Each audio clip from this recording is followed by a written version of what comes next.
Hello crafty friends, I'm Lien from Studio Kato and I'm so happy to be back again today with a second video on the same day using some stitching techniques for this Pinkfresh Studio challenge.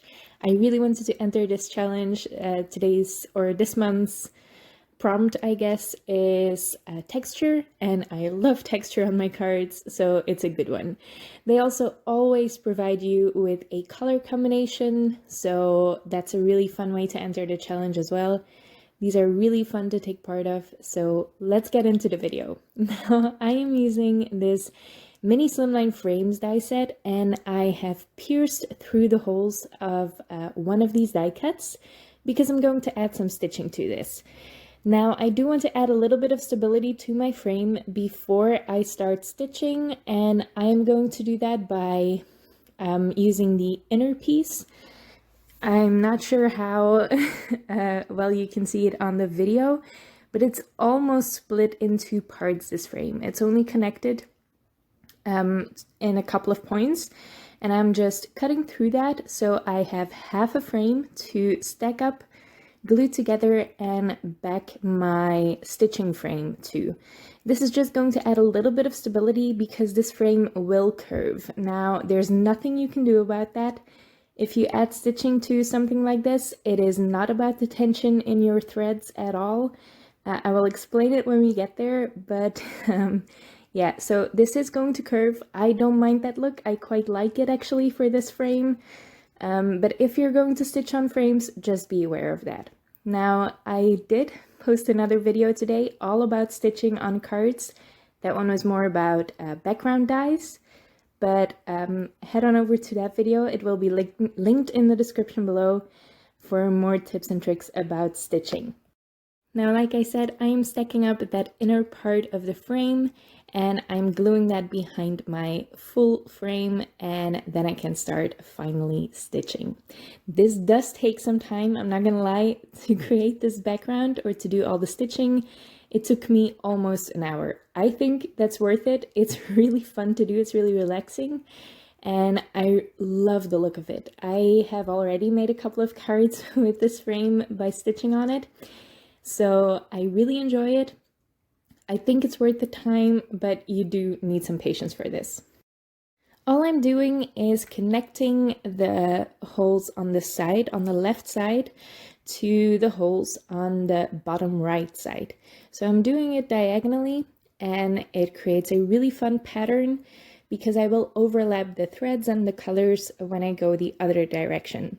Now, I do recommend for each color you start on the same side and you do the second one immediately after, so you create a really fun crossing section at the bottom. Overlapping the colors or the threads is also going to get you a very dense pattern at the bottom.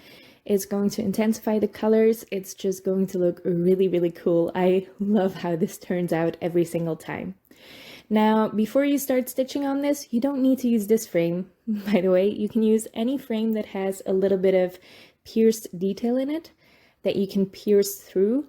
Any frame you do this with, just count your stitching pattern or your pierced dots and just figure out your pattern before you start. For this one, I knew I wanted to use 4 colors, so I divided up the dots on one side between 4 colors, and then I also divided up the dots on the bottom. Now, I continued stitching it. It took me a long time. Like I said, I did it with 4 colors on both sides of the frame, and then I can start creating my elements. I am using this You're the Best stem set, which released this week or earlier this week. Well, I guess it was last week since I'm recording it a little bit beforehand. It's really, really new, and I love these flowers.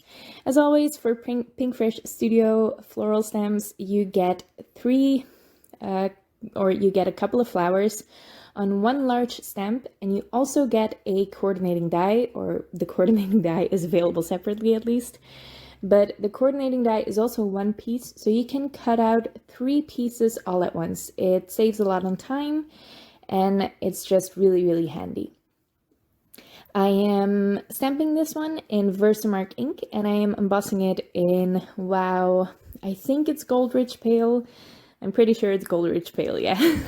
I have two gold powders that I use regularly, and I was just a little bit confused now, but it's Gold Rich Pale. I will link it below.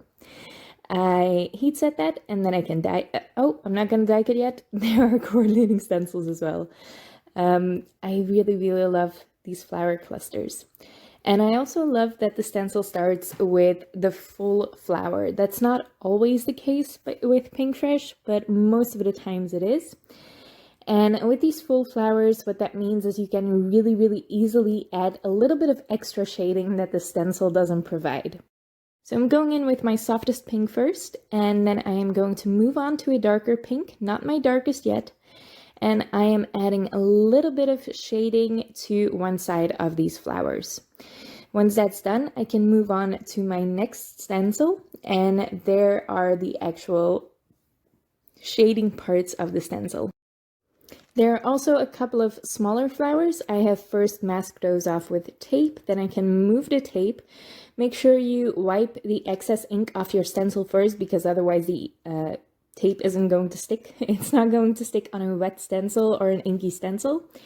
Then you can move it and ink the colors up a different color. I chose orange, and for these leaves I am using my favorite green combo, which is Grassy Knoll and, oh, I forgot the teal, but I like to use one of the teals to shade it with instead of one of the greens. It just gives a more vibrant look in my opinion. Because the prompt was texture, I added a little bit of subtle texture by dry embossing the GeoArch hot foil plate in this piece of paper. You do have to move it up and emboss it twice because the mini Slimline card is a little bit larger than the hot foil plate. So I did that, just ran it through my machine following the instructions of my machine. I hesitate to actually specify the instructions because it's different for each machine, and it's best you experiment with your own, because what works for mine probably won't work for yours. But if you use the spellbinders, I recommend starting with the embossing mat. It's the flexible rubber mat, and put one cutting plate on top. So you have the embossing mat, your paper, and then the hot foil plate, and then the cutting mat on top. For my sentiment, I used the thank you sentiment out of the stamp set. Maybe you saw it. I stamped that together with the flowers and die cut it out as well. I also die cut 3 additional layers so I could stack it up really easily with some liquid glue, and I'm going to pop that right in the middle of these flowers. The flowers are propped up on some foam tape overlapping the threads.